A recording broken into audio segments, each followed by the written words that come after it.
I never expected to question my marriage. The text message I glimpsed on my wife Amanda's phone sent chills through me.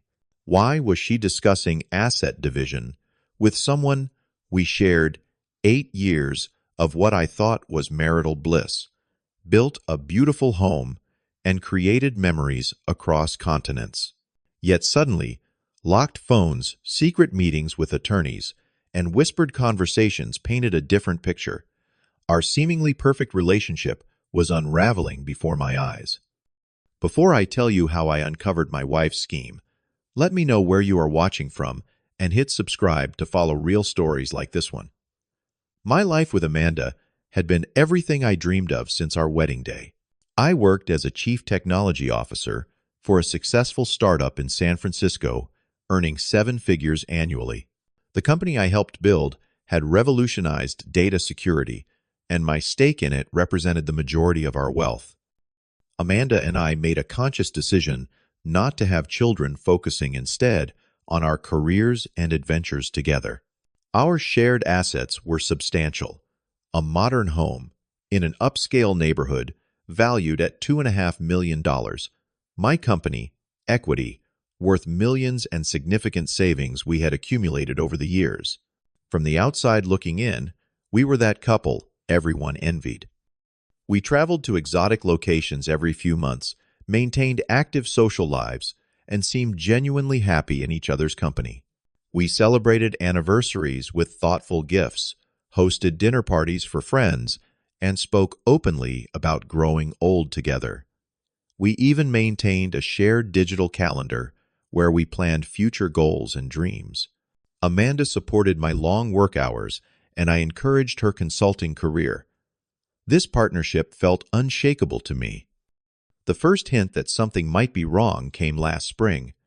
Amanda suddenly became protective of her phone. Previously, we both knew each other's passwords as a matter of trust. One evening, I needed to make a call when my phone died, and when I reached for hers, she snatched it away with unusual defensiveness. Later that week, I noticed she had changed her phone's passcode. When I casually mentioned it, she claimed it was a work security requirement. More unusual behaviors followed. Amanda started taking calls outside on our back porch, speaking in hushed tones. If I approached the conversation, abruptly shifted to mundane topics. Our joint bank account showed unusual transactions, small withdrawals that she vaguely attributed to gifts for colleagues or personal expenses. Intimacy between us dwindled. Whenever I initiated affection, Amanda claimed she was too stressed or tired from work. This rejection pattern continued for weeks, then months. The vibrant, loving woman I married seemed increasingly distant, almost calculating in her interactions with me. My suspicions grew to the point where I decided to do something I never imagined: investigate my own wife. While she showered one evening, I checked her phone call history and discovered multiple calls to and from a number I did not recognize. When I searched it online, my stomach dropped. It belonged to Stevenson and Partners, a law firm specializing in high-asset divorce cases.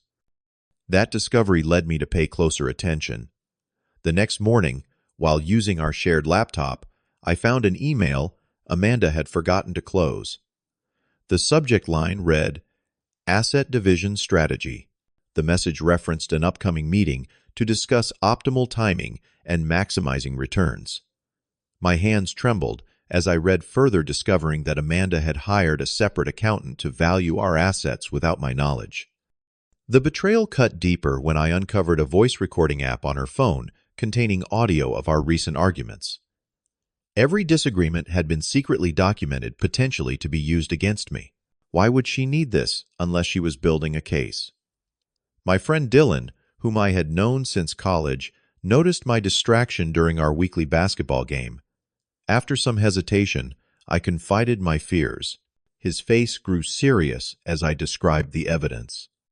"Jonas," he said gravely, "you need to protect yourself now." That same week, I discovered copies of our financial statements, property deeds, and information about my company compensation in Amanda's desk drawer. Documents I never provided her. This wasn't just preparation for a discussion about our finances, This was reconnaissance for battle. The realization that my wife was planning to blindside me with divorce proceedings forced me to take action. The next day, I quietly scheduled a consultation with Thomas Williams, a respected divorce attorney recommended by a colleague who had gone through a similar ordeal. Thomas listened intently as I laid out the evidence. Unfortunately, he said this appears to be a calculated approach to divorce. Amanda is likely preparing to file at a moment most advantageous to her financially. He explained that in our state, the timing of filing could significantly impact asset division, especially considering my stake in a growing technology company. We reviewed our prenuptial agreement signed before my company took off. Thomas identified several clauses that could work in my favor, particularly regarding assets acquired before marriage or through inheritance. Importantly, there was a clause about infidelity substantially reducing spousal support obligations. "Do you have reason to believe Amanda might be involved with someone else?" Thomas asked carefully. The question hit me like a truck. I had been so focused on the financial betrayal that I had not considered romantic infidelity. Yet suddenly, her emotional distance, secretive phone calls, and frequent work dinners formed a disturbing new picture. Working with Thomas and a forensic accountant, I developed a protection strategy. First, I needed to secure assets that were indisputably mine. I transferred inheritance money from my grandparents into a separate account funds that predated our marriage and were specifically excluded in our prenup. This was not hiding assets, Thomas assured me, but properly categorizing them. Next, I executed a previously discussed business arrangement with my brother Sean. Months earlier, we had talked about transferring some of my company shares to him as part of a family estate planning initiative. This transfer was completely legal and had legitimate business purposes beyond any potential divorce. I gathered documentation proving my personal contributions to our joint assets. I collected records showing how my premarital savings had funded the down payment on our home. I organized evidence of how my income had been the primary source for our lifestyle and investments. While implementing these protective measures, I maintained outward normalcy.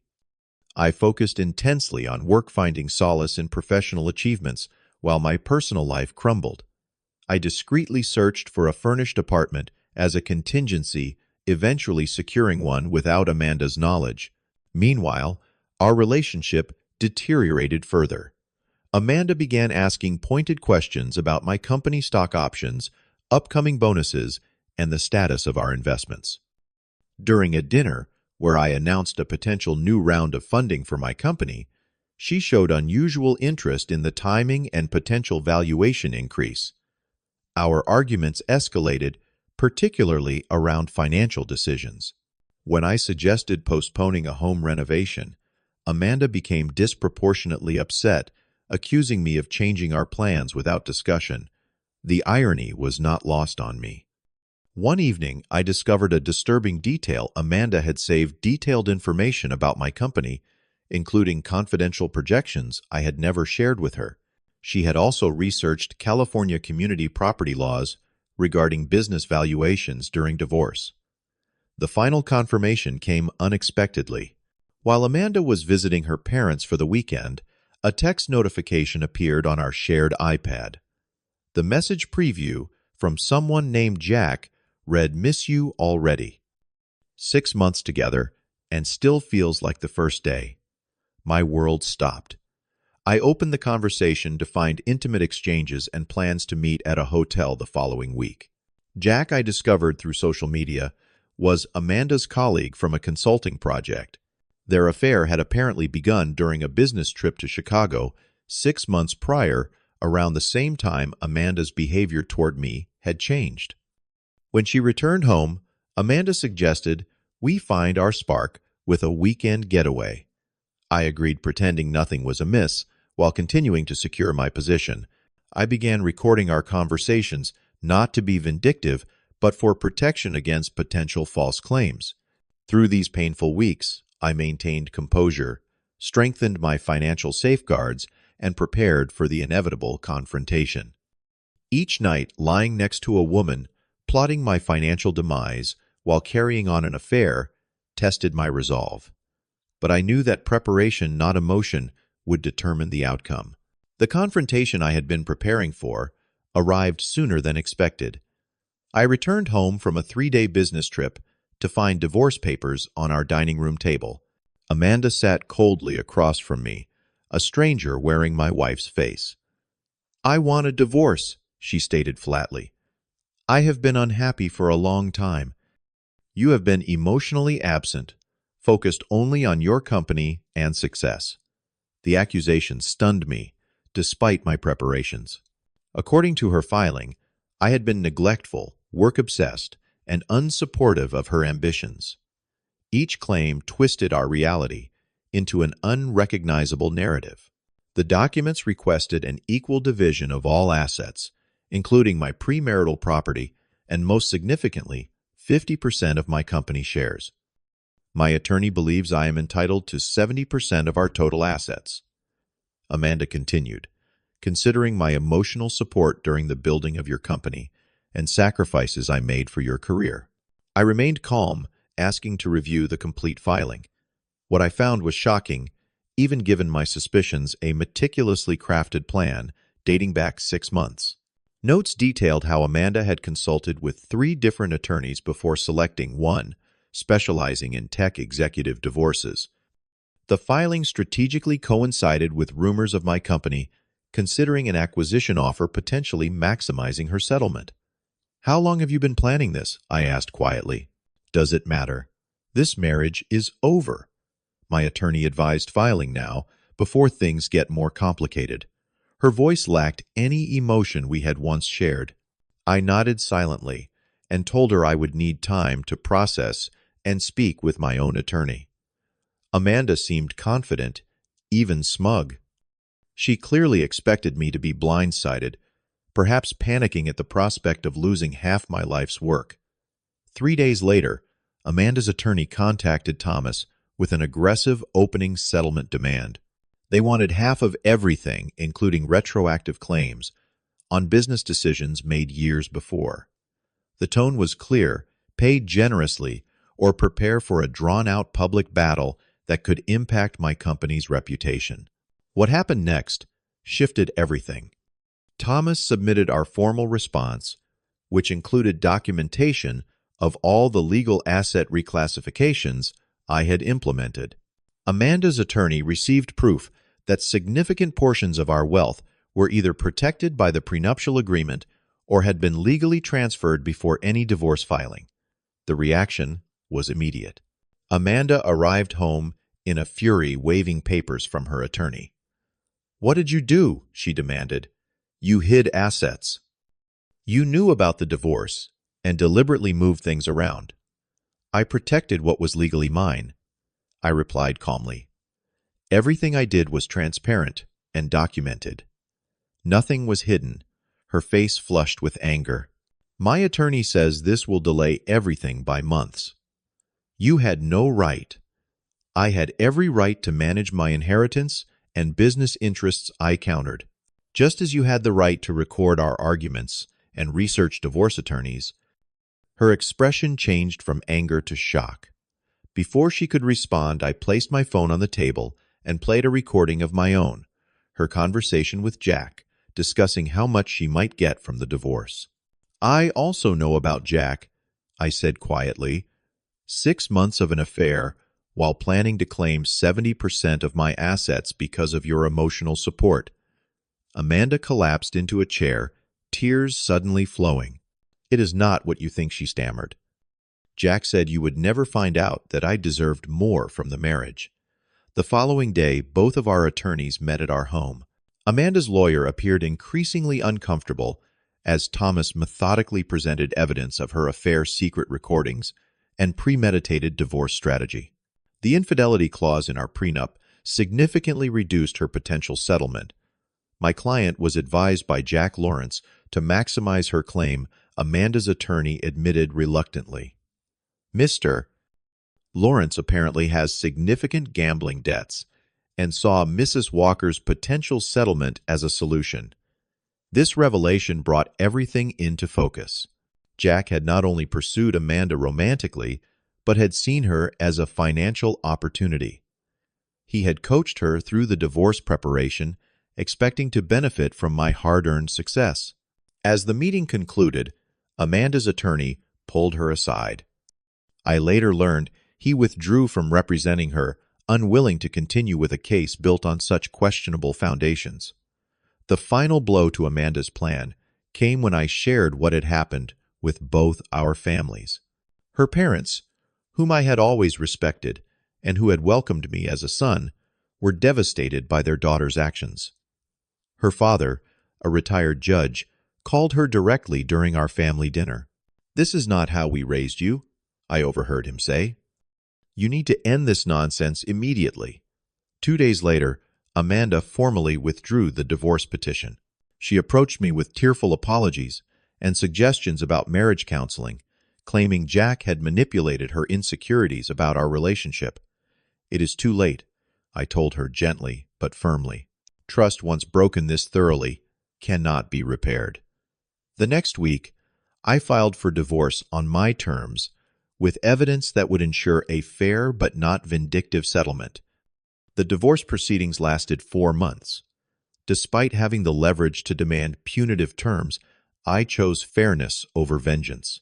Amanda received what she had legitimately contributed to our marriage, including a reasonable portion of our joint savings and investments.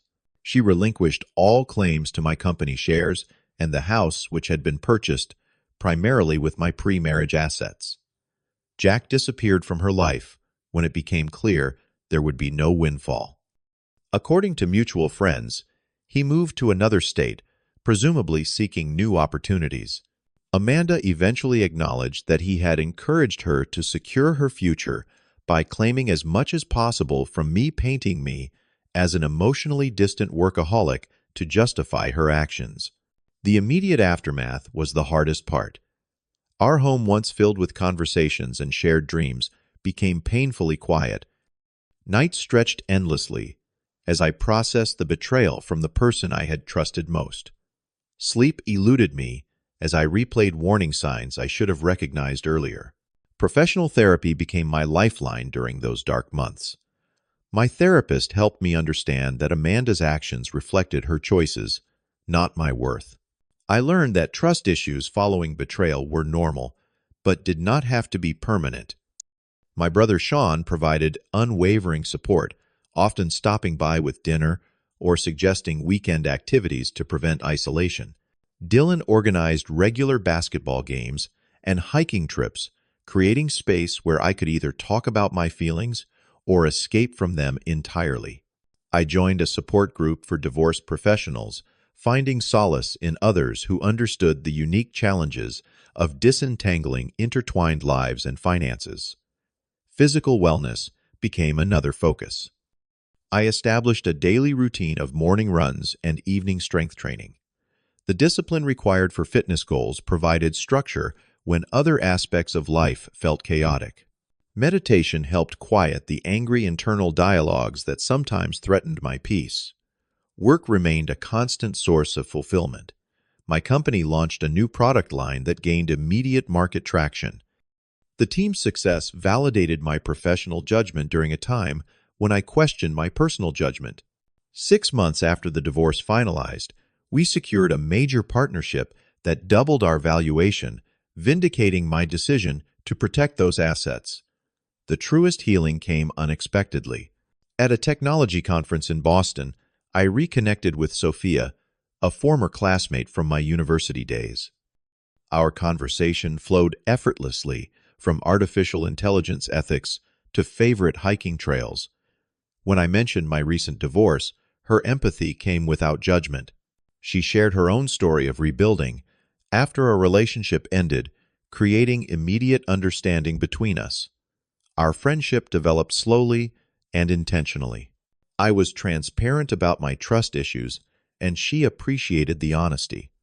Sophia worked as a biotech researcher, bringing refreshing perspectives from outside my technology bubble. We established clear communication patterns and expectations from the beginning lessons learned from previous relationships.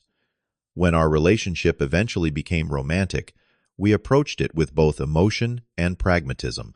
We discussed financial philosophies, career goals, and life expectations. Before moving in together, we created a fair cohabitation agreement. This transparency strengthened rather than diminished our connection.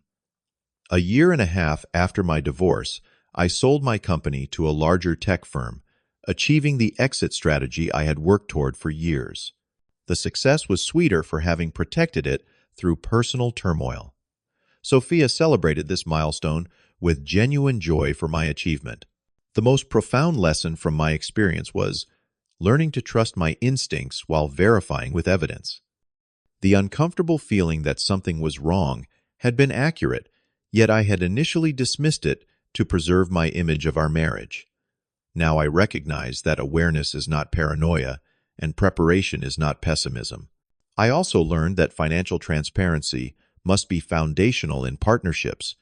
Sophia and I maintain both individual and joint accounts with clear agreements about contributions and expectations. We review our financial situation quarterly, ensuring neither feels uninformed or controlled.